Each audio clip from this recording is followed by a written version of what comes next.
Support comes from Missouri Forest Products Association, committed to sustainable and sound conservation of the state's forests, which support more than 41,000 Missouri jobs, resulting in a $10 billion industry. ChooseWood.com.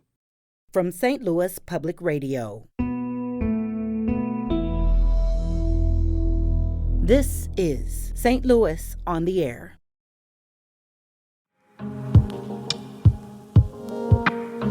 Was that the same case for them, or in some cases were they able to come in a way where they could bring some stuff with them? They're a little more set to go. I think back then they had the ability to do that. I didn't want to say luxury because it's never a luxury leaving your country as a result of a conflict. We're not talking about used mattresses here. We're talking about new mattresses that we have to purchase. We're talking about furniture that's in good quality. We're talking about kitchen utensils. These are all things that, with the federal grants would not suffice to cover the cost. So we lean a lot on the community in terms of donations. Many Americans found themselves in tears last week after watching the news unfold from Afghanistan. It was heartbreaking to see American citizens and Afghan allies trying desperately to flee the country as the Taliban took over.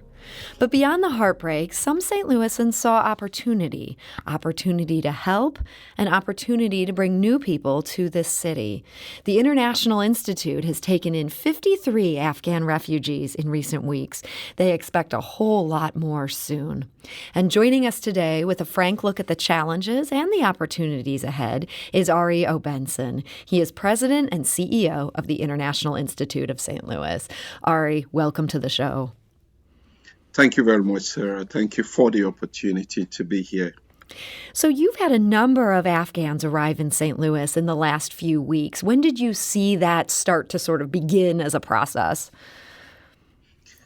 So immediately after President Biden made the request to the Congress to increase the number of special immigrant visas, that's a program designed to give entry to the Afghans who worked with the U.S. military in prosecuting the war, we started seeing walk-ins. By walk-ins, I mean Afghans who were already here, who had anticipated that the military was going to be pulling out and got out first. Even they didn't wait for the State Department to fly them out. And those people typically came here because they really built relationships with the military whilst they were there. So they had military friends who were talking to them and saying, I'm going to invite you over. And we started seeing those walk-ins coming in every day. We saw about 15.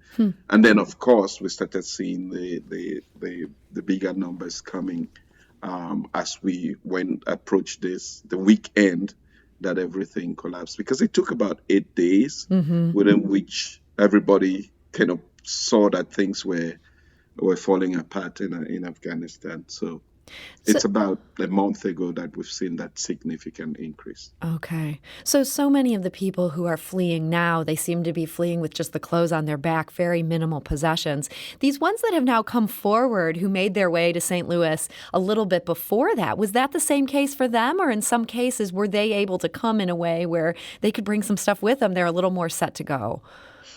I think back then they had the ability to do that. I didn't want to say luxury because it's never a luxury leaving your country as a result of a conflict. But they had the chance to come here in a manner that was not as rushed or as desperate as those who are leaving now or trying to leave Afghanistan now. So for the ones who are coming now and are making their way to St. Louis, walk us through this. What does that arrival process look like as they're landing in St. Louis? Well, first, when they get into the United States, I know some military bases have been identified, and I think over the weekend there are other countries now where they are going to be processing them before flying them over to the United States. But Fort Lee in Virginia, for example, took the first arrivals, and they're typically processed there, usually a 10-day period. And after that, they have a list of cities around the United States where they would pick or choose to go. And it's usually based on ties that they have within those communities or stories that they've heard about those communities being welcoming. And for those who do not have ties or relationships, then they're designated one of those cities. When people arrive St. Louis, the first thing that we at the International Institute do is ensuring that they have a welcome, and that welcome is picking them up at the airport. We typically would get notice. Ideally for us, we would want to get longer notice, but with the crisis situation, we're seeing 12 hours notice to say that there is a family of 5 on their way to St. Louis, and we have to ensure that we have a team at the airport to welcome them, ensure that they have a place to stay. And a place to stay, in some cases, we've seen a lot of arrivals here that already have ties or relations within this community where we've taken them to that relative, but with the goal, obviously, that we're going to find a more permanent place for them to stay. We provide housing. So once we know of an arrival, we look at our inventory of housing within the community and what would be the best fit for the family that is coming. Because it's not just, in some cases, it could be an individual, but in some cases, and more, we're seeing larger families arriving. So we're desperately identifying, 3-bedroom units that can be able to house these families. And even those that have family ties you're bringing in a family of 5 into an apartment that, already has a family of 4 or 5. That cannot be a permanent or a sustainable solution. So we also work towards getting them a place. So housing is the one thing. Then we have to equip the housing. So we have been collecting donations where we actually try to get furniture into the houses. We do an apartment setup. We ensure that the apartment is safe, that the family understands the equipment that's in it and how they can use it. We then have provisions, so we take them grocery shopping so that they get the things that they need to stand. We provide hygienic items, toothbrushes, toothpaste, towels, all of those things.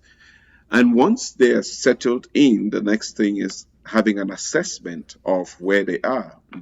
Health assessment, English language skills, what other skill sets do they have? And it's based on those assessments, we create a program for them at the International Institute, which would include, if there is need for them to have English language classes, we would provide that. If there is, we also have a workforce department, so if they would need skills for a job interview, or if we can match them with an employer that has employment opportunities, those are all things that happen when someone arrives here. We try to do that within the first 90 days. Now, if there are children in the family, we also work with the public school system, the St. Louis Public School, to have those children enrolled in school and have them ready, whatever they need for school to begin. So that includes, school supplies, because that's an integral part of creating a bridge for any arrivals. That's a family to be able to grow.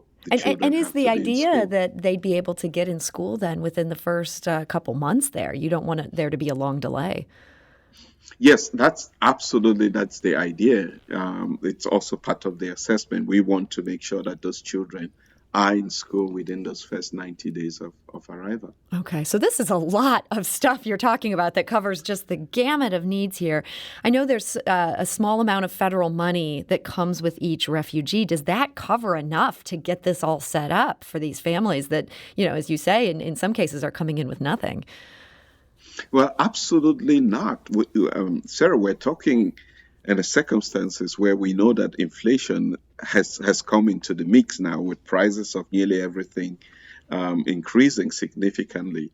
So yes, absolutely not. It's not sufficient to be able to provide all of these resources, and that's why we lean a lot on the community to be able to help us close the gap. Right. Mm-hmm. When I talk about housing and talk about furnishing the houses, we're talking about, we're not talking about used mattresses here. We're talking about new mattresses that we have to purchase.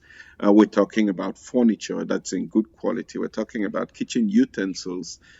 These are all things that, with the federal grants would not suffice to cover the cost. So we lean a lot on the community in terms of donations, in terms of cash donations, even in terms of expertise. So we have people volunteering their time to teach English, to take people grocery shopping, to do apartment setup. So there is so much of what we do that relies really on the benevolence of this community. During the Trump administration, they reduced the number of refugees to a historic low. And I imagine that had a big impact on the International Institute being able to do its work. Is that also a complication, trying to scale up now for an influx when you found your work really slowing during some of those final years of the Trump administration? Yes. I think the International Institute had built in a certain level of resilience that it was able to sail through that challenging period, because the 4 years of that administration saw a significant decline. In 2016, for example, the International Institute did welcome about 1,000 immigrants into the community. That declined to 135 in 2020. So that's a wow, that's a big drop right there. Yeah, absolutely. And that affects everything, right? But one of the challenges that the Biden administration is facing now is the fact that, yes, the capacity wasn't there anymore, right? Because it's a pipeline. When people come here as refugees, or even coming here with the special immigrant visas, there is significant vetting that goes into that process. Sometimes people don't understand how much vetting this takes to get people here. And it is that process needs capacity. And that capacity in the last 4 years seems to have been dismantled. Mm-hmm. So it has taken this administration the first 6 months to just build that capacity.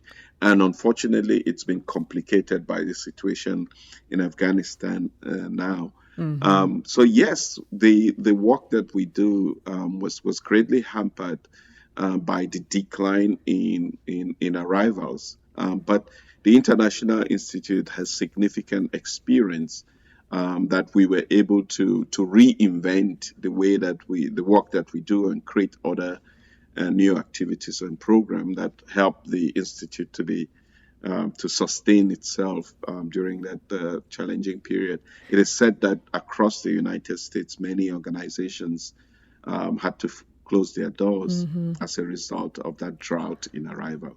So looking specifically at this new influx from Afghanistan, you've done an assessment and said St. Louis could take 1,000 Afghans. Do you anticipate that number changing? Could we scale up to say eventually we're going to be ready for more? Yes, I think that number is going to change. So at the beginning of the year, we looked at our capacity and said, this is what we can do, right? Mm-hmm. Because we've done that before. We've been able to receive 1,000 within a year, and that was based on our assessment. That's what we were capable of doing. But yeah, this was before that weekend the famous weekend when Kabul folded, the government in Kabul folded. So it seems that the dynamics have changed, right? But the dynamics have changed in a way that is quite uncertain. So we do not know yet or whether it's going to be a trickle or it's going to be a wave. And what we envisage that it's probably going to be more of a wave than a trickle of people arriving being here. So even though we say 1,000, we will still build capacity within the community to do more than that if we have those arrivals. Again, largely depending on the support that we get from the community. And I would say that the community has really stood up and come together. Seeing the mayor and the county executive put out a message saying St. Louis is willing and ready. The number of corporations within this community that have reached out to us saying that they want to help our representative, Senator Bush's office. We're talking to Representative Corey Bush's office today, and Senator Blunt, sorry, not Bush. But we're talking to Representative Bush today as well. So we have all of these stakeholders within this community that are really supporting this effort. And so I think with time, we will be able to do more. We need to take a quick break, but we'll be back shortly to continue this conversation with Arrey. This is St. Louis on the Air on St. Louis Public Radio.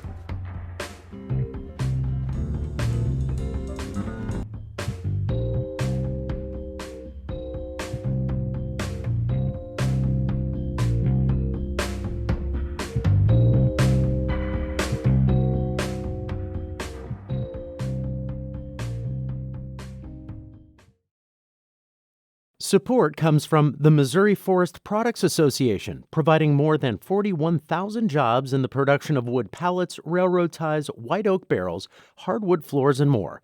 Details at choosewood.com.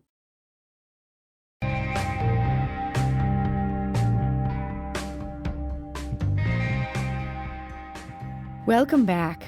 We're talking today with Arrey Obenson. He's the president and CEO of the International Institute of St. Louis. It's already begun to welcome Afghans here to the St. Louis area. They expect many more on the way.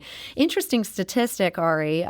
696 Afghans have been resettled in the St. Louis region with help from your organization since 2010. It's a pretty good number there that maybe the community hasn't even noticed because it didn't come with the big headlines we're seeing today. Have they been able to find their place here in St. Louis? Oh, yes, absolutely. I have found that there is a vibrant Afghan community here. Actually, this Sunday, I joined the Afghan community in the peaceful demonstrations that they had in the city, which was really intended to highlight the challenging situation in Afghanistan, but also to appeal to this Afghan community here to be also part of the welcoming of Afghans to St. Louis. Now, this community is really important in several ways, and this is why we must, as a community, continue to highlight that there is an Afghan community here, because, as I said at the beginning, the special immigrant visas on arrival will determine where they go to based on their ties within those communities. Mm-hmm. So if there is an Afghan community in St. Louis, that gives us an edge, that it gives us an edge in having the SIV holders look at St. Louis as an opportunity. So we are working with the Afghan community to ensure that they too are part of the process in welcoming as many Afghans here as possible. You know, it seems like at least in the city of St. Louis, there's so much excitement about the possibility of welcoming more and more Afghans here. I think people look back to the experience that happened when the Bosnians came here as such a point of pride for the city and also such a good thing for the city. But it seems like this is maybe a different situation. There you had a group of Bosnians that was pretty sizable, and one thing just kind of snowballed from there. Should St. Louisans maybe be realistic about their hopes? There may be other cities that end up being big draws where a lot of Afghans end up going there instead. Well, there are other cities, and I'm going to beat the drum here. There are other cities, but there is the International Institute in St. Louis, which I think there's the International Institute, there is an Afghan community, and there is a community that is willing to welcome Afghans here. So we have three things going for us here. And also, we also never anticipated that there would be this sudden need for action within a short period of time, which gives us more reason to think that we're going to see some really huge arrivals here. And finally, we have had significant experience, not just with welcoming Afghans, but welcoming Afghans with the special immigrant visas, because it's very different from the refugee arrivals. So, Arrey, we have been hearing from so many St. Louisans who want to help with this. And I'm wondering if you could give us just a quick sense of what the biggest needs are right now. I know that list has been widely circulating for items. Are items the biggest need, or are you looking for people to volunteer their time? Well, our needs, we have three needs, Sarah. We spoke earlier about what the federal grants that we have. I think as we see this number of arrivals increasing, we were already talking this morning about a projected 60 that we kind of know are already coming in the next month. There's going to be a huge financial need, and I want to say that the community has already stood up. We've seen significant increase in contributions, and we appreciate that. And we hope that people can continue to support us as we ramp up capacity, and they can go to iistl.org to make a donation. In-kind needs, yes, there's a list that has been in creation. We are accepting donations at our location, and we're going to be working to build up capacity in terms of if we need extra space to be able to in donations in kind. But I say to anybody that has donations that are more than 2 boxes to call the International Institute, and we will make an appointment for that drop off, so that we want to have the capacity to be able to support that. Okay. And if people have just smaller things they're dropping off, that's something they can just do during normal office hours over at the Institute? Yes. Anything less than 2 boxes, drop them off. We're also looking for really new hygienic items. I did mention a few, but smaller things can be dropped off anytime at the Institute. And we're looking forward to having us and keeping our inventory, because as arrivals come, our inventory is running low. So those small donations will be very helpful for us. Okay. Now, you've said one of the biggest challenges there is housing, and hearing about just how quickly people are coming, the fact they might be coming with families. I can see how that would be the case. I know there was some real concern under your predecessor's tenure. There was an apartment building in the city's West End where the Syrians who were placed there, they felt that was dangerous. The conditions there were a real problem. There were issues with cockroaches, things like that. Are you still using that complex when you're under this time of strain? Yeah, it is my understanding that we've not been putting people in that particular complex for many years now. We've been working with, in fact, at the International Institute, we just invested in having a housing specialist.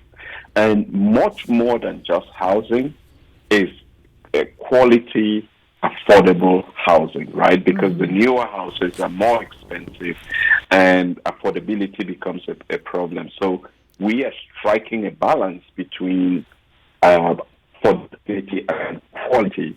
And so we're taking an inventory of the opportunities that are out there. And I must say that the community is really coming together to help us answer some of these questions in terms of affordable housing for these arrivals. Well, that's great to hear. I'm glad people are stepping up for that and not just for the smaller donations. Last question for you here today, Arrey. This timing is incredible.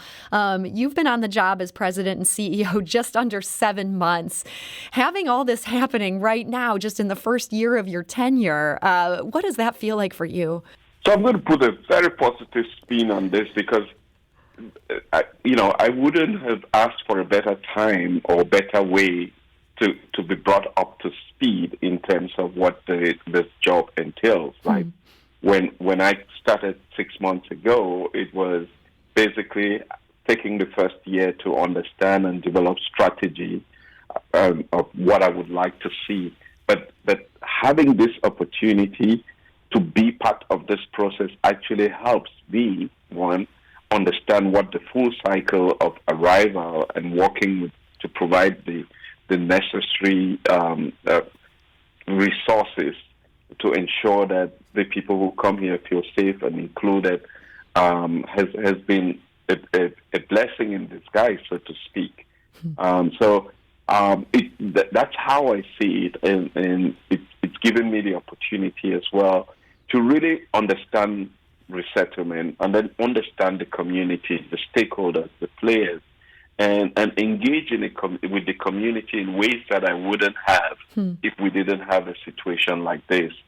And also really, in taking this job, I always thought that, if you are not in this position, you would always listen to headlines and think that people really didn't want immigrants here. But what I found out, my pleasant surprise, is how vibrant the community is that supports the immigrants coming to St. Louis. Irrespective of what people think, it makes sense for this community to welcome immigrants here. And that's what I found and really has been inspiring for me. Well, I appreciate your perspective on that work. I'm sure it's been a very busy first 7 months on the job. But Arrey Obenson, we want to thank you for joining us today. And we wish you and the International Institute the best of luck as you tackle this big challenge. Thank you very much, Sarah. Thank you for the opportunity.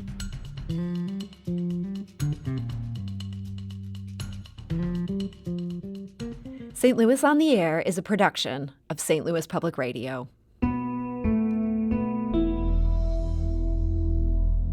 Understanding starts here. If you learned something new from today's episode, consider leaving us a review and rating on Apple Podcasts on the App Store. It's the easiest way to help people discover our show. We appreciate it. Thank you. St. Louis Public Radio is a member-supported service of the University of Missouri, St. Louis.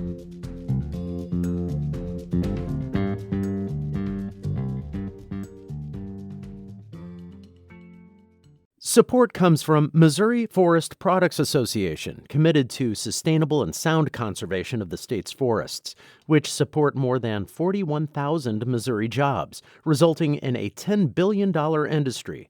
ChooseWood.com.